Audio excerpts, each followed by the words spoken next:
My name's Hilary Brooks, and for Tallys Blood, I was asked to facilitate whatever music they require for the production, be it either kind of sound designer type thing or write some original music for it, whatever the director requires or whatever I see fit to place in the production.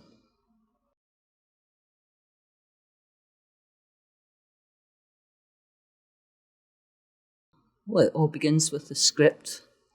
So when I was sent that through, I tend to have quite a visceral reaction to things. Then I'll mark up my script just on feelings of what I'm getting from it initially. And from that, I'll form some kind of music and sound effects cue sheet for where I think music could be placed. Music or sound effects could be placed throughout the whole play.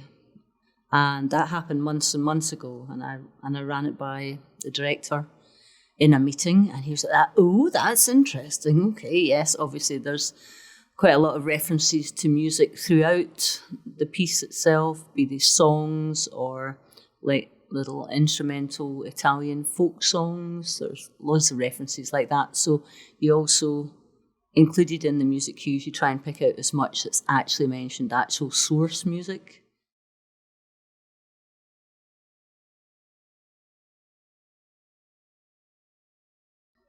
So my first job in theatre, I trained classically, I suppose, at RSAMD before it became the RCS, a long time ago, and didn't really enjoy my time there, I'll be honest. I also liked lots of other different styles of music, folk and jazz and blues and rock and things, but that was kind of frowned upon at the institution in those days. In fact, I didn't even have a guitar teacher, but I wanted to take guitar as one of my specialist studies, and they didn't have a guitar teacher. That's a long time ago. So I did some training there. I had some very, very good schooling, very good music, great music teacher who was inspirational, and my mum's a music teacher as well. So all the women in our family, my mum, my sister now, and both my grandmothers played piano, actually, so it was quite normal to study that. And I think I was the first one to go pro. My first job was as musical director at Lyceum, straight in. Yeah. And I've kind of been doing that ever since.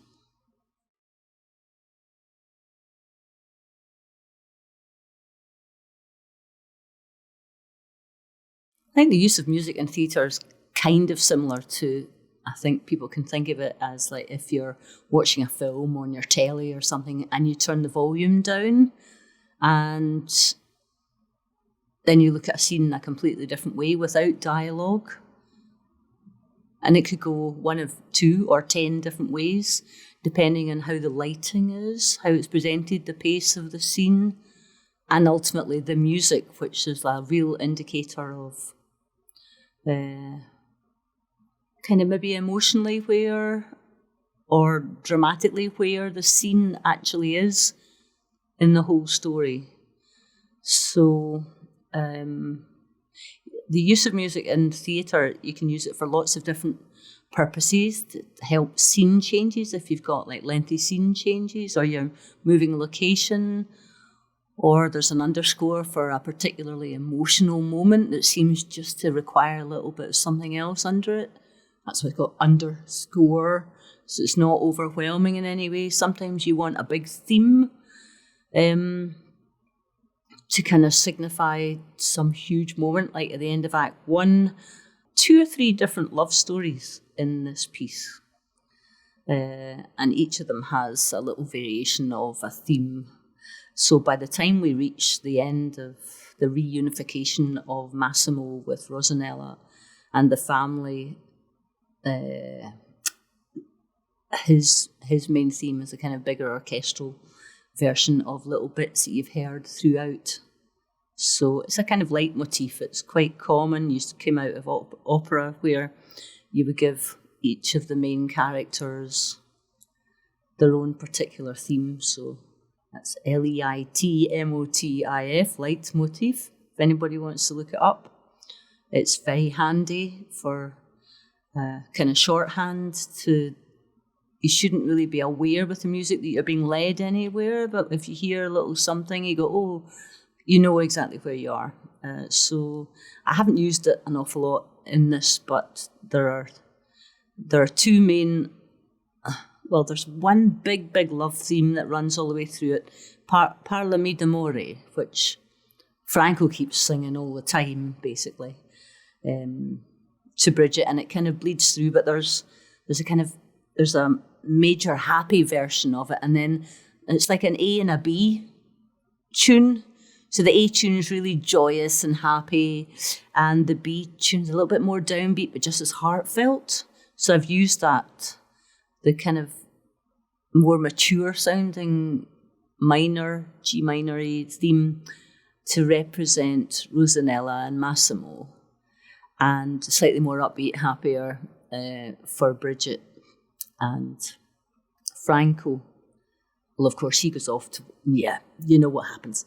Underscoring is like vitally important, I think, in a lot of theatrical productions, but also sometimes you need to like dominate with the music to actually drive the action. We have a huge mob scene in this. I say huge, but you need to use your imagination because we've only got 6 in the cast. But it would be a huge mob.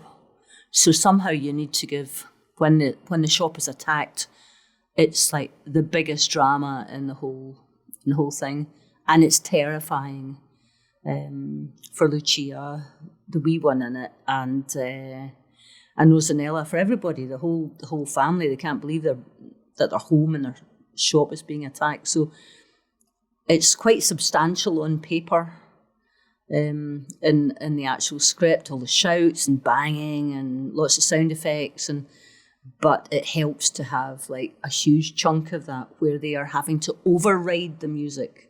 I've literally just written that cue and played it to Ken, our director, and he said that, oh, right, okay. I said, we need to try it in the room because I think I've thrown the kitchen sink at it, but I might pare it back a little bit.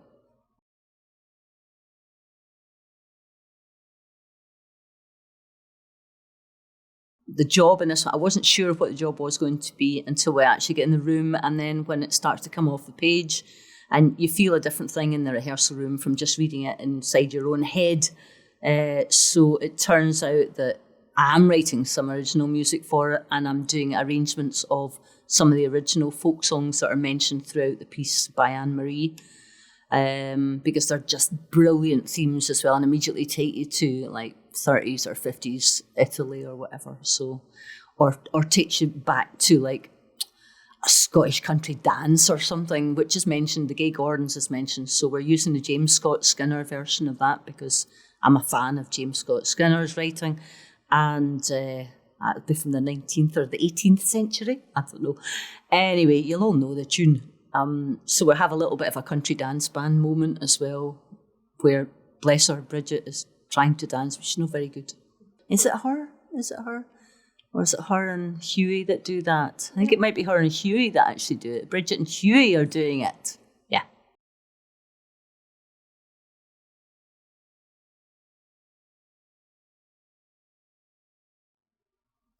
I think the best advice I can give to anybody who's thinking of becoming a sound designer or composer is become the very best musician that you possibly can be. Listen to everything.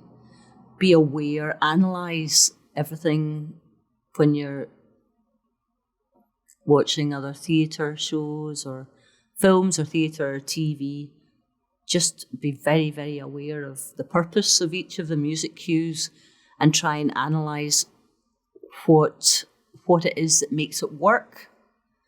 And then, because everybody's got access to film nowadays, turn the sound down and write your own cues, which is very common in film music circles in colleges and stuff like that.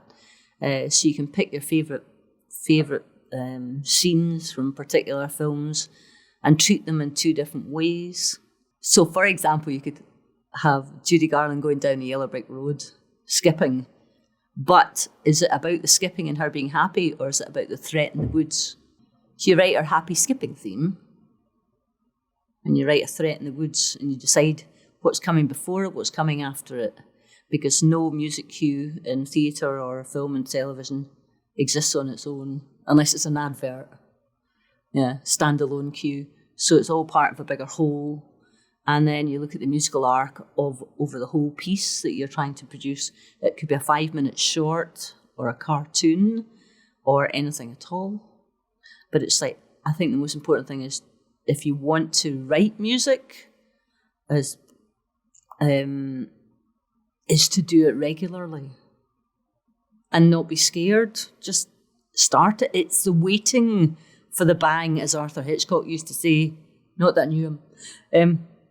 The anticipation of the bang is much worse than the actual bang itself. So just get stuck in and write a little short thing every day, and then work out how to develop a shorter theme into a longer theme, and then how to treat that in different ways. And that's down to working with maybe different arrangers. So get some lessons from good arrangers that you know, and take them some themes that you've written.